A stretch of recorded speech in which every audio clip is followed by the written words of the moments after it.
கரகாட்டக்காரன் படத்தில் சண்முக சுந்தரம் கேரக்டர் அவர்கள் அவங்க அக்கா கேரக்டரான காந்திமதி அவங்களை பார்த்து சில உண்மையை சொல்லலாம்னு அவங்க வீட்டுக்கு போவாங்க. உள்ளே நுழையும் போது ஒரு பதட்டம், ஒரு குழப்பம், ஒரு பயத்தோடு உள்ளே பார்ப்பாங்க. அந்த நேரத்தில் ராஜா சார் என்ன பேக்ரவுண்ட் ஸ்கோர் வாசிச்சிருப்பாரு, சக்க சக்க சக்க வயலினா இல்லை ஃப்ளூட்டால் அப்படின்னு கீபோர்டு வாசிச்சிருப்பாருன்னா எதுவுமே கிடையாது. அதாவது அந்த காலத்தில் நான் வந்து கொஞ்சம் தபலா வாசிச்சுட்டு இருந்தேன். அதனால் பார்த்ததுலேருந்து லைஃப்பில் மறக்கவே மாட்டேன். ஒரு வாரம் தபலா கிளாஸ் போன ஒரு ஸ்டூடெண்ட் கூட அது வாசிச்சிடலாம். அந்த மாதிரி சிம்பிளான ஒரு ஆர்கஸ்ட்ரேஷன், எதுக்கு எவ்வளோ வாசிக்கணுமோ அது ராஜா சார் பார்த்து ரொம்ப தெளிவாக கொடுத்துருக்காரு.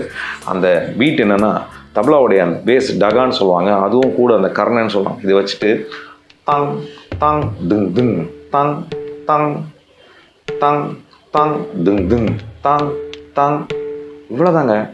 நம்பலையா? நீங்களே பாருங்கள்.